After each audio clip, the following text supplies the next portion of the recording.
नमस्कार दोस्तों, कविता Yadav YouTube channel पर आप सभी का स्वागत है। संपूर्ण हिंदी विषय की तैयारी को आगे बढ़ाते हुए आज की क्लास में हम करेंगे हिंदी साहित्य से संबंधित महत्वपूर्ण बिंदु, जो कि परीक्षा की दृष्टि से अति महत्वपूर्ण है, अर्थात परीक्षाओं में पूछे जाते हैं। इन्हीं बिंदुओं से इन्हीं तथ्यों से ही आपको परीक्षा में प्रश्न भी देखने को मिलेंगे। काफ़ी मददगार ये जो क्लास होगी आपके लिए काफ़ी मददगार रहेगी। परीक्षा की दृष्टि को ध्यान में रखते हुए हम उन सभी महत्वपूर्ण तथ्यों को, उन सभी महत्वपूर्ण प्रश्नों को करते हुए आगे बढ़ रहे हैं, जो कि परीक्षाओं में बार बार पूछे जाते हैं। अर्थात जिस भी परीक्षा में हिंदी साहित्य संबंधी प्रश्न पूछे जाते हैं, NTA नेट की परीक्षा हो या किसी भी स्टेट के अंतर्गत होने वाली TGT PGT परीक्षा हो या कोई अदर परीक्षा हो जिसमें हिंदी साहित्य संबंधी प्रश्न पूछे जाते हैं, तो उन सभी विद्यार्थियों के लिए ये क्लास काफ़ी हेल्पफुल रहेगी। तो ज़्यादा टाइम वेस्ट न करते हुए देख लेते हैं हिंदी साहित्य से संबंधित महत्वपूर्ण बिंदु। सबसे पहले साहित्य क्या है। साहित्य के संबंध में अलग अलग विद्वानों ने अपनी अलग अलग परिभाषाएं दी है। तो संस्कृत में कहा गया है साहित्य श भाव साहित्यम, अर्थात जिस विधा के प्राणी मात्र का हित समाहित हो उसे ही साहित्य कहते हैं। उसके बाद देख लेते हैं साहित्य मानव के भाव और विचारों की समष्टि, अर्थात शब्द और अर्थ के सहभाव से रचित हितकारी रचना ही क्या कहलाती है, साहित्य कहलाती है। तो अलग अलग विद्वानों द्वारा अलग अलग विचार दिए गए हैं साहित्य के संबंध में, वो हम कथनों के माध्यम से समझ लेंगे, कर लेंगे। तो एक एक कथन को ध्यान से समझेंगे, किस विद्वान का कथन ये साहित्य के संबंध में उन्होंने क्या कहा है। कुछ कथनों को देख लेते हैं जो कि परीक्षा की दृष्टि से अति महत्वपूर्ण है, जो कि आदिकाल से संबंधित है और आचार्य रामचंद्र शुक्ल जी द्वारा कहे गए कथन है। तो शुक्ल जी के जितने भी हमारे कथन हैं उनको मैंने एक वीडियो में भी करा रखा है मैराथन क्लास के माध्यम से। शुक्ल जी के सभी हिंदी साहित्य के अंतर्गत आने वाले सभी कथनों को मैंने वहाँ पर समाहित किया हुआ है, जो कि परीक्षाओं में पूछे जाते हैं। तो आज केवल आदिकाल से संबंधित आचार्य रामचंद्र शुक्ल जी के प्रमुख कथनों को देख लेते हैं। तो गोरखनाथ के संबंध में एक कथन है यहाँ पर शुक्ल जी द्वारा कहा गया, गोरखनाथ की हठ योग साधना ईश्वर उपासना के बाह्य विधानों, मूर्ति पूजा, बहुदेववाद को छोड़कर ईश्वरवाद यानी कि घर के भीतर ही ईश्वर को लेकर चली थी। इसमें मुसलमानों के लिए भी आकर्षण था। ये जो कथन कहा है ये आचार्य रामचंद्र शुक्ल जी द्वारा कहा गया है। उसके बाद आगे देखते हैं शुक्ल जी का आदिकाल से ही संबंधित एक और कथन देख लेते हैं। जो काव्य भाषा देश भाषा की ओर अधिक प्रवृत्त होती गई, तो तत्सम संस्कृत रचने में संकोच भी घटता गया और सारंगधर के पदों और कीर्तिलता में इसका प्रमाण हमें देखने को मिलता है। जैसे कि जो काव्य भाषा देश भाषा की ओर अधिक प्रवृत्त होती गई, पहले अपभ्रंश भाषाओं में साहित्य रचा जाता था, उसके बाद धीरे धीरे अपभ्रंश भाषा से के बाद देश भाषा में रचनाएं की जाने लगी, तो तत्सम यानी कि संस्कृत रचने में संकोच भी घटता गया। अपभ्रंश से पहले शुरुआत में हमारा जो साहित्य है वो संस्कृत भाषाओं में लिखा गया था। संस्कृत के बाद आई पाली, पाली के बाद प्राकृत ने स्थान लिया, उसके बाद अपभ्रंश भाषा आई, फिर धीरे धीरे देश भाषाओं की तरफ बढ़ते गए साहित्यकार। तो इस प्रकार से उस आदिकाल के अंतर्गत भी सारंगधर के पदों में और विद्यापति की जो कीर्तिलता के जो रचनाएं हैं उसमें हमें इनका परिणाम देखने को मिलता है। जो ये कथन किसके द्वारा कहा गया है, आचार्य रामचंद्र शुक्ल जी द्वारा ही कहा गया है। बढ़ते हैं आगे, अगला कथन देख लेते हैं शुक्ल ने साहित्य के संबंध में क्या विचार प्रकट किए हैं। तो जबकि प्रत्येक देश का साहित्य वहाँ की जनता की चित्तवृत्ति का संचित प्रतिबिंब होता है, तब तक यह निश्चित है कि जनता की चित्तवृत्ति के परिवर्तन के साथ साथ साहित्य के स्वरूप में भी परिवर्तन होता चला जाता है। तो ये कथन रामचंद्र शुक्ल जी द्वारा कहा गया है हिंदी साहित्य जो साहित्य के संबंध में उन्होंने कहा है कि जो साहित्य होता है वहाँ प्रत्येक देश का जो साहित्य होता है वहाँ की जनता की चित्तवृत्ति का संचित प्रतिबिंब होता है। तो ये कहा है शुक्ल जी ने। ये कथन हम बार बार पहले भी काफ़ी बार पढ़ चुके हैं।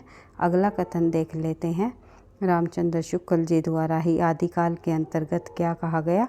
जैसे पुराना चावल ही बड़े आदमियों के खाने योग्य समझा जाता है, वैसे ही अपने समय में कुछ पुरानी पड़ी हुई परंपरा के गौरव से युक्त भाषा की ही पुस्तक रचने वालों के व्यवहार योग्य समझी जाती है। तो ये कथन भी जो है शुक्ल जी द्वारा कहा गया कि जैसे जो पुराने चावल होते हैं वे माना जाता है कि बड़े आदमियों के खाने योग्य हैं, यानी कि ऐसा माना जाता है जो पुराने चावल होते हैं वे जल्दी पच जाते हैं नए चावल की अपेक्षा। तो बड़े आदमियों के खाने योग्य जो समझा जाता है। जो बुज़ुर्ग आदमी हैं तो वो पुराने चावल खाते हैं तो वे जो है उन्हें जल्दी पचा पाते हैं नए चावलों की अपेक्षा। वैसे ही जो अपने समय में कुछ पुरानी पड़ी हुई परंपरा के गौरव से युक्त भाषा की पुस्तक रचने वालों के व्यवहार योग्य समझी जाती है।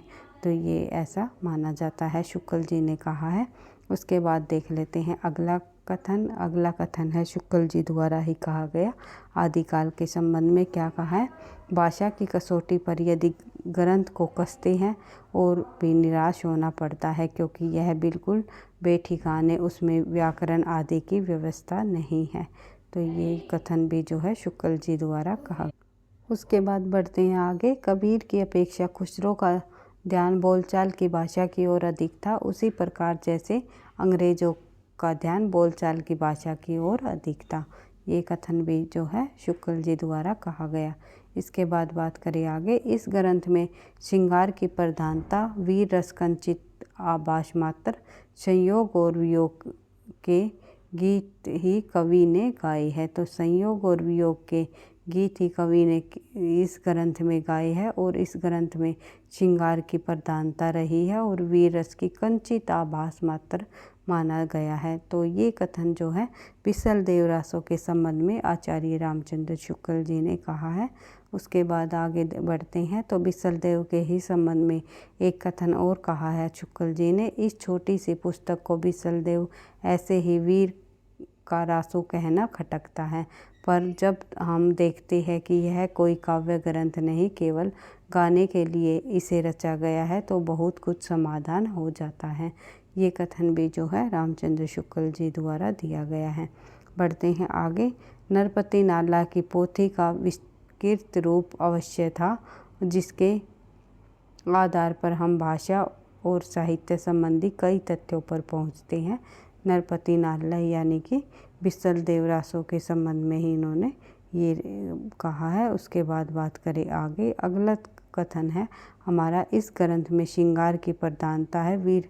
ये कथन हम जो है बिसल देव रासों के संबंध में हम पहले पढ़ चुके हैं। उसके बाद देख लेते हैं। जिस प्रकार से हमारे हिंदी साहित्य का अभ्युदय होता है वह लड़ाई भिड़ाई का समय था, वीरता के गौरव का समय था और सब बातें पीछे पड़ गई थी। तो ये जो कथन कहा है शुक्ल जी ने रासों के संबंध में कहा है, रासो साहित्य के संबंध में। उसके बाद बात करें आगे। अगला जो हमारा कथन है वो भी रामचंद्र शुक्ल जी का परीक्षा में बार बार पूछे जाने वाला इम्पोर्टेंट कथन रहा है। प्राकृत की अंतिम अपभ्रंश अवस्था से हिंदी साहित्य का आविर्भाव माना जाता है। जो हिंदी साहित्य का आविर्भाव जो है कब से कहाँ से माना जाता है। प्राकृत की जो अंतिम अपभ्रंश अवस्था से ही जो है हिंदी साहित्य का आविर्भाव माना जा सकता है शुक्ल जी के अनुसार। उस समय जैसे गाथा कहने से प्राकृत का बोध होता था, वैसे दोहा या दूहा कहने से अपभ्रंश या प्रचलित काव्य भाषा पद्य समझा जाता था। ये जो कथन है रामचंद्र शुक्ल जी द्वारा दिया गया है। उसके बाद आगे बढ़ते हैं। वर्ज्ययान शाखा में योगी सिद्ध के नाम से प्रसिद्ध हुए थे। जो वर्ज्ययान शाखा के जो योगी थे वे किस नाम से प्रसिद्ध हुए थे, सिद्ध नाम से प्रसिद्ध हुए थे। वे अपने मत का जो अपने मत का संस्कार जनता पर डालना चाहते थे। इससे वे संस्कृत रचनाओं के अतिरिक्त अपनी वाणी अपभ्रंश मिश्रित देश भाषा काव्य भाषा में भी बराबर सुनते रहे। ये भी आपको ध्यान रखना है। देश भाषा और काव्य भाषा में अपभ्रंश मिश्रित देश भाषा व काव्य भाषा रही थी। सिद्धों की भाषा ये आप सभी को पता ही है। वर्जियान की जो सिद्धों की भाषा जो शांत भाषा मानी जाती है वो किस प्रकार की थी? अपभ्रंश मिश्रित देश भाषा व काव्य भाषा। कई बार परीक्षाओं में सिद्धों की भाषा को पूछ लिया जाता है। उसके बाद आगे बढ़ते हैं तो विद्यापति जी के संबंध में भी रामचंद्र शुक्ल जी का कथन देख लेते हैं, क्योंकि ये कथन भी परीक्षा की दृष्टि से काफ़ी इम्पोर्टेंट है, काफ़ी बार परीक्षाओं में पूछा जा चुका है। विद्यापति शैव थे, उन्होंने उन पदों की रचना श्रृंगार काव्य की दृष्टि से की थी और भक्त के रूप में नहीं। विद्यापति की कृष्ण भक्तों की परंपरा में समझना चाहिए। यानी कहने का मतलब है विद्यापति जो है शिव थे, वे शिव की भक्ति करते थे, वैष्णव नहीं थे। उन्होंने जो पदावली की रचना की थी, विद्यापति ने जो पदावली के दोहे लिखे थे, उनमें जो राधा कृष्ण से संबंधित उन्होंने जो वहीं यहाँ इन दोहों में वर्णन किया है राधा कृष्ण की रासलीलाओं का, तो वो केवल श्रृंगारिक काव्य की दृष्टि से किया था, ना कि भक्त के रूप में उन्होंने नहीं की थी, क्योंकि श्रृंगारिक दृष्टि से ही इन्होंने की थी। तो विद्यापति जो है शिव थे, ऐसा माना जाता है। तो ये आपको ध्यान रखना है, क्योंकि पदावली को रचना को पढ़ करके सभी को भ्रम हो जाता है विद्यापति वैष्णव थे। तो यहाँ पर शुक्ल ने सीधा सीधा समझाया हुआ है, बताया हुआ है विद्यापति वैष्णव ने शिव थे। इसके बाद बढ़ते हैं आगे। अगला प्रश्न जो है नंबर 1 देख लेते हैं। कुछ महत्वपूर्ण हिंदी साहित्य से संबंधित उन बिंदुओं को देखेंगे जो कि परीक्षा की दृष्टि से काफ़ी इम्पोर्टेंट है, परीक्षाओं में पूछे गए तथ्य है और आगे भी पूछे जाने की संभावना है। देख लेते हैं। सबसे पहले एक पंक्ति दी हुई है आधुनिक काल से संबंधित, जो कि मैथिली शरण गुप्त जी की है। अबला जीवन हाय तुम्हारी यही कहानी, आंचल में दूध और आँखों में पानी। ये पंक्ति जो है मैथिली शरण गुप्त द्वारा रचित, उनकी रचना यशोधरा से ली गई है। ये रचित यशोधरा इनका महाकाव्य है और इसका प्रथम प्रकाशन 1933 में हुआ। यशोधरा महाकाव्य में जो है गौतम बुद्ध के गृह त्याग की कहानी को दिखाया गया है। कहानी को केंद्र में रखकर यह महाकाव्य लिखा गया है। पूछा जाता है मैथिली शरण गुप्त के द्वारा लिखी गई किस रचना में गौतम बुद्ध के गृह त्याग की कहानी को दर्शाया है, तो वो रचना है इनकी यशोधरा। ये आपको ध्यान रखना है। मैथिली शरण गुप्त द्वारा रचित प्रसिद्ध प्रबंध काव्य है और जिसका प्रकाशन 1933 में, ये हमने देख ही लिया। अपने छोटे भाई सियाराम शरण गुप्त के अनुरोध करने पर मैथिली शरण गुप्त ने यह पुस्तक लिखी। ये पूछा जा सकता है यशोधरा नामक जो रचना है, यशोधरा नामक पुस्तक मैथिली शरण गुप्त ने किसके अनुरोध पर की, तो अपने छोटे भाई सियाराम शरण गुप्त, क्योंकि सियाराम शरण गुप्त मैथिली शरण गुप्त जी के छोटे भाई रहे हैं। बढ़ते हैं आगे। देख लेते हैं प्रश्न नंबर 2। आधुनिक युग की मीरा किसे कहा जाता है, तो आप सभी को पता है महादेवी वर्मा जी को आधुनिक युग की मीरा कहा जाता है। महादेवी वर्मा जी की कविता संग्रह को भी देख लेते हैं, क्योंकि यहाँ से एक प्रश्न अवश्य पूछा जाता है परीक्षाओं में। महादेवी वर्मा से संबंधित रचनाओं से या तो उनका प्रकाशन वर्ष पूछ लिया जाता है, या क्रमवाइज लगाने को दे दिया जाता है, या उनकी रचना का नाम पूछ लिया जाता है। इनमें से कौन सी महादेवी वर्मा जी की रचना नहीं है, तो आपको इन रचनाओं को ध्यान रखना है कि निहार सबसे पहले इनका प्रथम काव्य संग्रह रहा है। निहार, फिर रश्मि, फिर निर्जा, फिर सांध्य गीत, दीपशिखा, तब सप्तपर्णा इनका अनुदित है 1959 ईस्वी में। उसके बाद बात करें आगे, प्रथम आया 1974 में, अग्नि रेखा जो है 1990 में। निहार का प्रकाशन 1930, ये इसका जो प्रकाशन वर्ष आपको ध्यान रखना है। फिर रश्मि 1932, निर्जा 1934, सांध्य गीत 1936, दीपशिखा 1942, तब सप्तपर्णा 1959 जो कि अनुदित है इनकी रचना। उसके बाद प्रथम आयाम नाम से भी 1974 में इन्होंने लिखा और अग्नि रेखा 1990 में। बढ़ते हैं आगे। अगला प्रश्न देख लेते हैं, प्रश्न नंबर 3। अपभ्रंश भाषा के प्रथम व्याकरणाचार्य कौन है, तो हेमचंद्र है, जिन्होंने किस नाम से व्याकरण लिखा? शब्दानुशासन। शासन जो है इनका अपभ्रंश भाषा का व्याकरण ग्रंथ है। उसके बाद देख लेते हैं आगे प्रमुखवाद और प्रमुख जो प्रवर्तक उनके जो पाश्चात्य काव्यशास्त्र के अंतर्गत जो प्रमुखवाद रहे और उनके जो कौन प्रवर्तक रहे, ये थोड़ा भाई उल्टा हो गया। तो ये इधर हमारे वाद दिए हुए हैं और इधर हमारे जो है इनके प्रवर्तक दिए हुए हैं। तो प्लेटो जो है प्रत्ययवाद का प्रवर्तक माना जाता है। उसके बाद अरस्तु विरेचन सिद्धांत का प्रवर्तक माना जाता है और लोंगजाइस ने जो है उत्तादवाद का प्रवर्तन किया। उसके बाद क्रोचे जो है अभिव्यंजनावाद के प्रवर्तक माने जाते हैं और जॉर्ज लुकाच जो है यथार्थवाद के प्रवर्तक माने जाते हैं। उसके बाद जॉर्ज दरीदा जो है विखंडनावाद व उत्तर संरचनावाद, जो कि काफ़ी इम्पोर्टेंट है, काफ़ी बार परीक्षाओं में पूछा जाता है। विखंडनावाद और उत्तर संरचनावाद के प्रवर्तक कौन है? तो जोक दरीदा। उसके बाद जो है टी.ई. ह्यूम जो है बीमवाद के प्रवर्तक माने गए हैं। बढ़ते हैं आगे, अगला प्रश्न देख लेते हैं। हजारी प्रसाद द्विवेदी रीतिकाल के सबसे अधिक लोकप्रिय कवि बिहारी हैं। तो हजारी प्रसाद द्विवेदी जी के अनुसार रीतिकाल के सबसे अधिक लोकप्रिय कवि बिहारी हैं। बिहारी को किसने माना रीतिकाल के सबसे लोकप्रिय कवियों में? बिहारी जी को किसने माना है? तो हजारी प्रसाद द्विवेदी जी ने। ये आपको प्रश्न के माध्यम से भी पूछा जा सकता है। बढ़ते हैं आगे, अगला देख लेते हैं। शुक्ल जी द्वारा कथन है एक, इसमें तो रस के छोटे छोटे छींटे इसमें तो रस के ऐसे छींटे पड़ते हैं जिनसे हृदय कलिका थोड़ी देर के लिए खिल उठती है। तो ये जो कथन है ये शुक्ल जी द्वारा कहा गया कथन है। और किस रचना के संबंध में कहा है इन्होंने बिहारी सतसई रचना के संबंध में इस कथन को कहा है। ये भी पूछा जा सकता है किस रचना से संबंधित है। तो बिहारी सत्संग के अंतर्गत जितने भी दोहे हैं तो उन्होंने जो है आचार्य रामचंद्र शुक्ल जी ने कहा है कि इनमें तो रस के ऐसे छींटे पड़ते हैं कि हृदय कलिका थोड़ी देर के लिए खिल उठती है। बिहारी सतसई के दोहों के संबंध में शुक्ल जी ने ये कथन कहा है।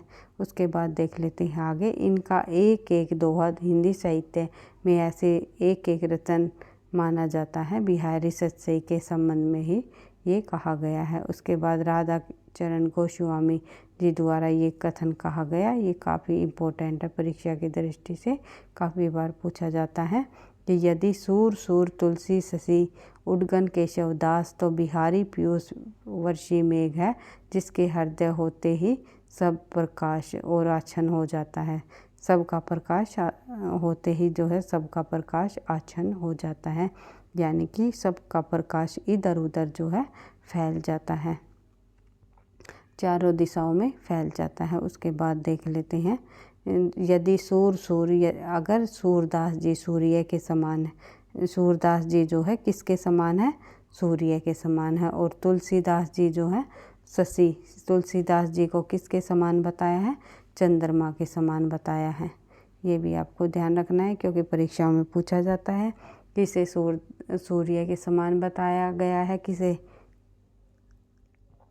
चंद्रमा के समान बताया गया है। उडगन केशव दास तो बिहारी पीयूष वर्षी मेघ है, जिसके उदय होते ही सबका प्रकाश आच्छन्न हो जाता है। यानी उडगन जो तारे होते हैं वो केशव दास जी को बताया है। उसके बाद देख लेते हैं आगे, अगला प्रश्न हमारा दिव्या जो उपन्यास है वो किसका है? दिव्या रचना जो है यशपाल जी का प्रसिद्ध उपन्यास है। उसके बाद देख लेते हैं आगे, बौद्ध काल की घटनाओं पर आधारित दलित पीड़ित नारी की करुण कथा इसमें दिखाई गई है।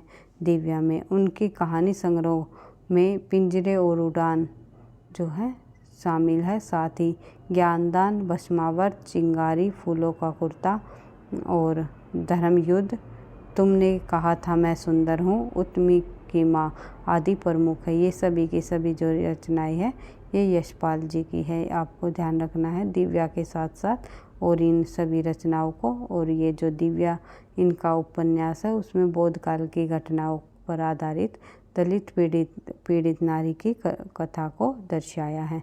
इसके बाद देख लेते हैं आगे अगला प्रश्न हमारा प्रश्न नंबर 10। तो देख लेते हैं आज के बिछड़े ना जाने कब मिलेंगे किस युग में लिखी गई पंक्ति है। तो ये पंक्ति जो है नरेंद्र शर्मा जी द्वारा उत्तर छायावादी युग में लिखी गई पंक्ति है। आज के बिछड़े न जाने कब मिलेंगे। उसके बाद देख लेते हैं आगे अगला प्रश्न है हमारा भक्ति संप्रदायों से संबंधित कुछ महत्वपूर्ण बिंदु दिए गए हैं। तो श्री संप्रदाय का परिवर्तन रामानुजाचार्य जी ने किया, ब्रह्म संप्रदाय का परिवर्तन जो है मध्वाचार्य जी ने किया और रुद्र संप्रदाय का परिवर्तन विष्णु स्वामी जी ने किया और सनकादि संप्रदाय का जो परिवर्तन है वो निम्बार्काचार्य जी ने किया। सनकादि जो है निम्बार्क संप्रदाय भी कहा जाता है, इसे भेदाभेदवादी संप्रदाय के नाम से भी जाना जाता है। तो कई नाम रहे हैं सनकादि संप्रदाय के, ये आपको ध्यान रखना है। श्री संप्रदाय रामानुजाचार्य, ब्रह्म संप्रदाय मध्वाचार्य, रुद्र संप्रदाय विष्णु स्वामी और शुद्ध अद्वैतवाद के प्रवर्तक जो है वल्लभाचार्य जी माने जाते हैं और विशिष्ट अद्वैतवाद के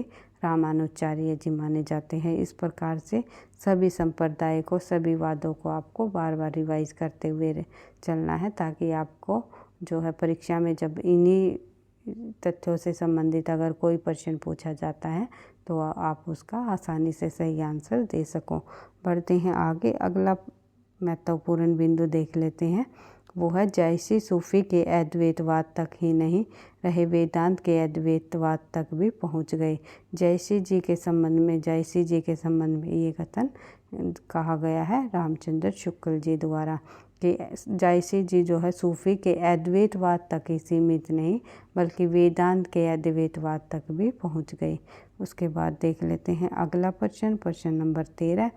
पद्मावत को अन्योक्ति या समाख्योक्ति काव्य कहने वाले आलोचक कौन माने जाते हैं।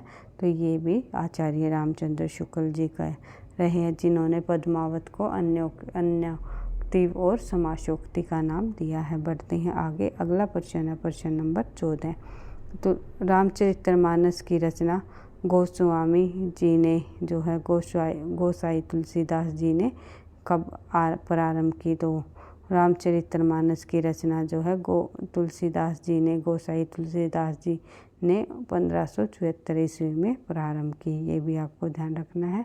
उसके बाद देख लेते हैं किसको अवधि का अर्धान कहा जाता है। तो मलिक मोहम्मद जायसी जी को अवधि का अर्धान माना गया है।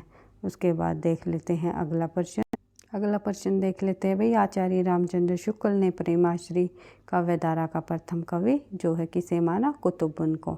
उसकी रचना जो है कुतुबन जी द्वारा लिखी गई मर्गावती रचना को शुक्ल जी ने जो है प्रेमाश्री शाखा की प्रथम का रचना माना है और कुतुबन कवि को सूफी काव्य यानी कि प्रेमाश्री शाखा यानी सूफी काव्यधारा के प्रथम कवि माने हैं। उसके बाद देख लेते हैं आगे प्रश्न नंबर 17।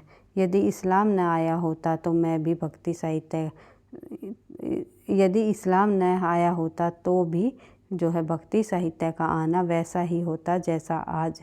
किसकी पंक्ति है। तो हजारी प्रसाद द्विवेदी जी द्वारा कहा गया है कि भक्ति का जब उद्भव होता है, भक्ति का जो उदय होता है, भक्ति के उदय के कारण जो है अलग अलग विद्वानों ने अलग अलग माने हैं। किसी ने जो है ईसाइयों की देन माना है और किसी ने जो है भक्ति का आना एक स्वाभाविक प्रक्रिया बताई है। तो जैसे कि हजारी प्रसाद द्विवेदी ने कहा है कि भक्ति का आना जो है स्वाभाविक प्रक्रिया रही है। यदि इस्लाम न आया होता तो भी जो है भक्ति का आना वैसा ही होता जैसा आज। और जो है शुक्ल जी ने भक्ति का आना जो है ईसाइयों की देन बताया है। बढ़ते हैं आगे देख लेते हैं प्रश्न नंबर 18। तुलसीदास किसके समकालीन रहे हैं। तो तुलसीदास जी जो है अकबर के समकालीन कवि रहे हैं। अकबर के 9 रत्नों में जो है शामिल हुए हैं।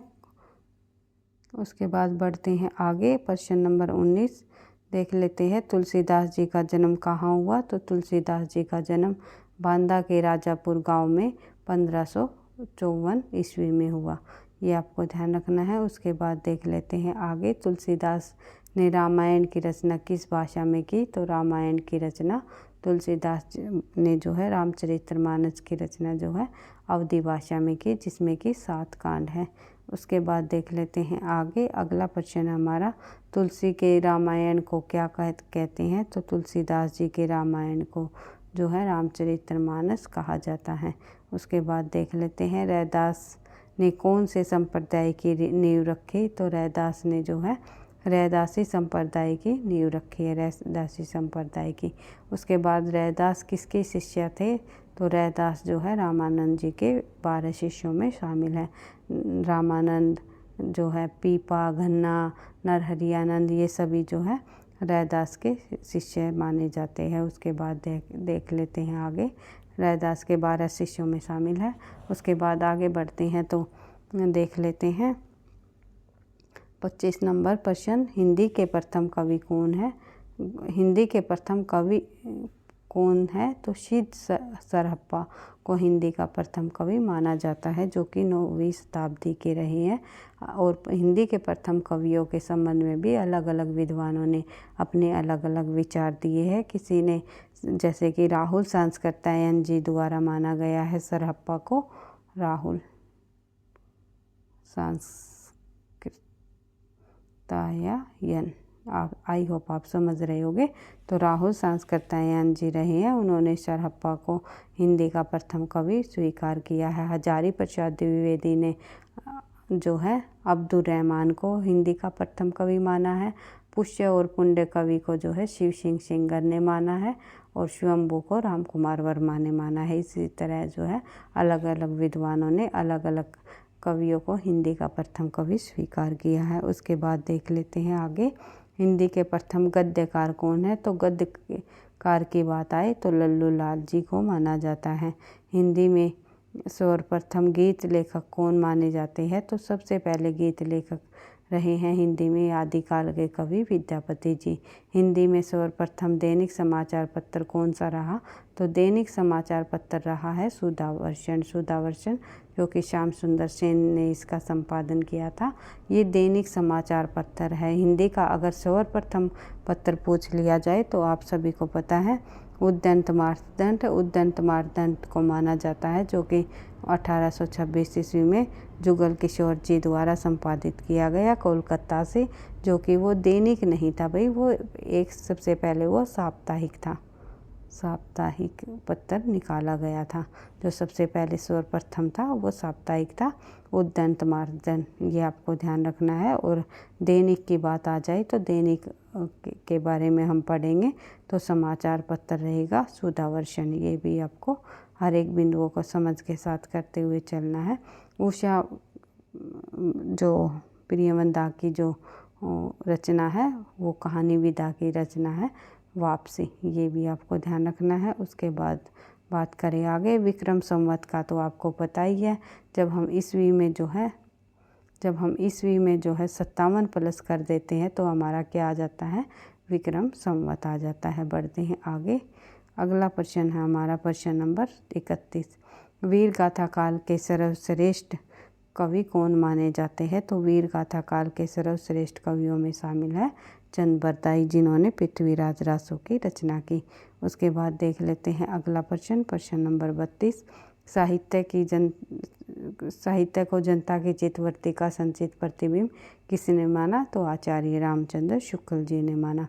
आचार्य रामचंद्र शुक्ल जी का कथन है, ये कथन हम पहले भी पढ़ चुके हैं भाई। शुक्ल जी का ये प्रसिद्ध कथन है और परीक्षाओं में बार बार पूछा जाता है, ये आपको ध्यान रखना है। बढ़ते हैं आगे, अगला प्रश्न हमारा प्रश्न नंबर 33, चंद्रगुप्त नाटक जयशंकर प्रसाद द्वारा प्रसिद्ध है, इसका प्रकाशन 1931 ईस्वी में हुआ।